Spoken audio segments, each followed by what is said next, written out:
I've come to the opinion and the perspective that free and open was a way of looking at the world that was inherently limited relative to what we were trying to achieve. Free and open has the best of intentionality, but in the end, what free and open often ended up doing, and particularly in the case of Wikipedia, was really recapitulating many of the same power structures and dynamics that exist offline prior to the advent of the internet. And so what we ended up seeing was Wikipedia really rebuilt this idea of knowledge as a whole around what the Western canon. You see the exclusion of communities, of languages, because of the ways in which Wikipedia is based on reliable sources. The idea of a written tradition is something that is particular to the idea of a written tradition, which is particular to some cultures and not to others. The ways in which I ascribe notability often really comes from sort of this white male westernized construct around who matters in societies and who is elevated and whose voices.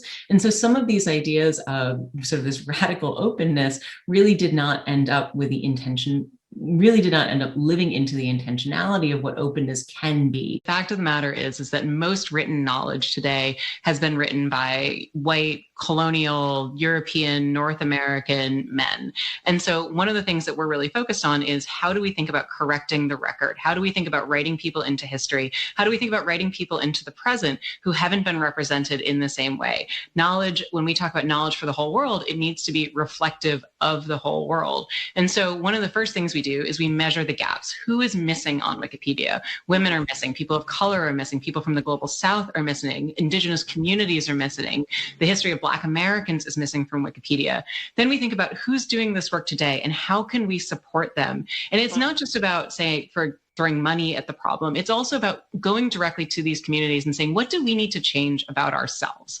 What about the experience of editing Wikipedia? What about the culture of Wikipedia? What about the policies of Wikipedia need to change? Because in reality, the beautiful thing about Wikipedia is it is changeable all the time. It's edited 350 times a minute. So if we want to change it, that's fully within our power. So yes, we are cursed with a record that is hugely biased throughout history, but the power to change that agency lies with every single one of us who contribute to it. So I think much of what we talk about with misinformation is really about how do we stamp out bad information. And I'm really interested in how do we actually immerse ourselves in good information and what are the ways in which our systems and policies and structures can focus on how they have an obligation to each of us as citizens to be able to sit within that good information and what that good information can do as sort of like fertilizer, nutrients for all of us to be able to be as successful as possible, both individually and as a collective community. The number one challenge here that we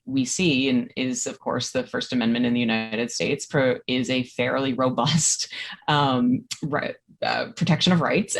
And that is a protection of rights both for platforms, which I actually think is very important, that platforms have those rights to be able to regulate what kind of content they want on their sites.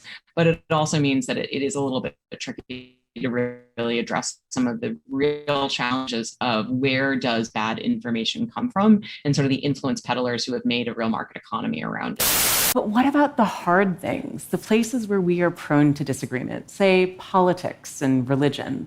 Well, as it turns out, not only does Wikipedia's model work there, it actually works really well.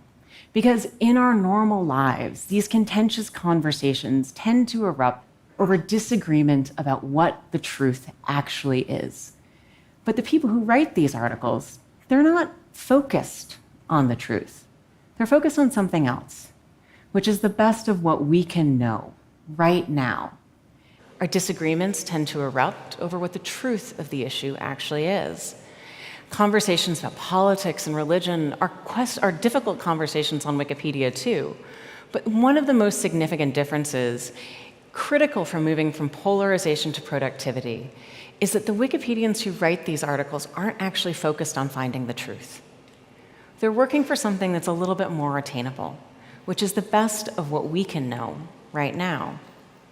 And after 7 years of working with these brilliant folks, I've come to believe that they are onto something, that perhaps for our most tricky disagreements, seeking the truth and seeking to convince others of the truth might not be the right place to start.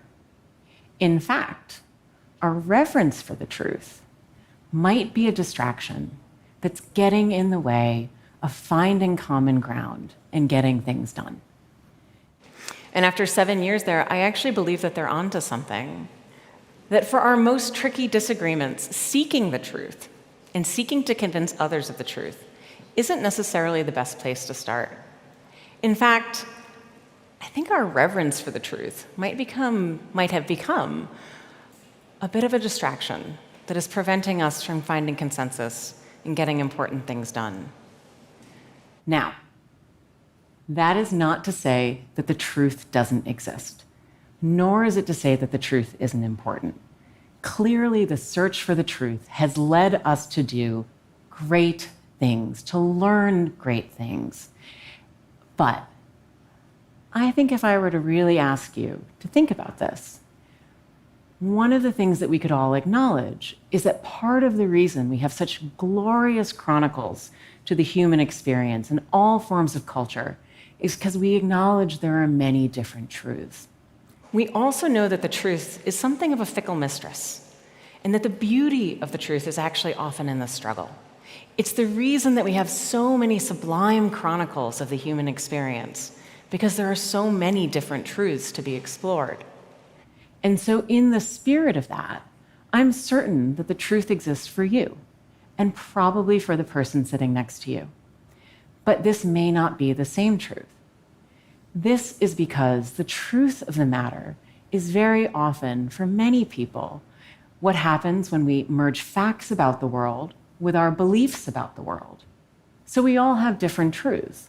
They're based on things like where we come from, how we were raised, and how other people perceive us. And so in this spirit, I know that the truth exists for each of you in this room. It also probably exists for the person sitting next to you. But the thing is, the two of you don't necessarily have the same truths. And this is because for many of us, truth is what we make when we merge facts about the world with our beliefs about the world. Each of us has our own truth, and it's probably a good one. It's based on things like where we come from, how we were raised, how other people see us. In other words, the idea of the truth it's complicated, it's evolutionary, it's unstable. Truth, by definition, is malleable. It changes and is changing. It has as much to do with what we know, what we can know, and what we don't know, as what we believe and what we uphold in order to make sense of our own lives. So this is the point, of course, where I start talking about what I think we can learn from Wikipedia. You probably all saw that coming. It is famously written by men, about 80% of its contributors, which means that there's so much missing from the other half of the human experience, not just the other half. The inclusivity, the entirety of the human experience. It's not just that women and other non-binary and non-gender conforming individuals are missing from who writes Wikipedia. It also means that they're missing from the history and the experience of how society has been shaped and formed. And of course, it has been written by the victors. All of the peoples and countries and cultures that have historically not dominated our understanding of world history are also missing in many ways from the written word. The thing is, we are a vast and varied world, and our truths are real to us and often the source of great power. But when we try to use our own personal truths as the basis for working together collectively, we start to run into trouble because our truth is not the same as other people's truths. Perhaps we need a truth for a cooperative existence, consensus, and action. I think of this as a minimum viable truth, one that starts with what we can know and what we can agree on right now. Each one of you here is a keeper of a beautiful truth. You represent your own truth and the truths that we might know together.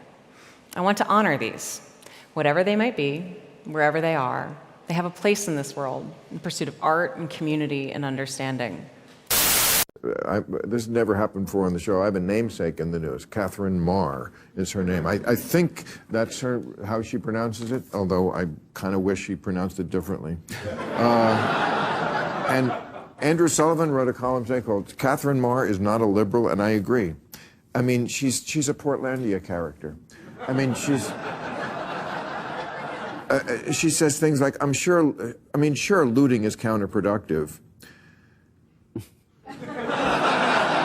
But it's founded on treating people's ancestors as private property. Yeah, come on, man. A long time ago. And this is just, she says, as someone with cis white mobility privilege, this is the kind of white woman who says, she's Beyonce's spirit animal. And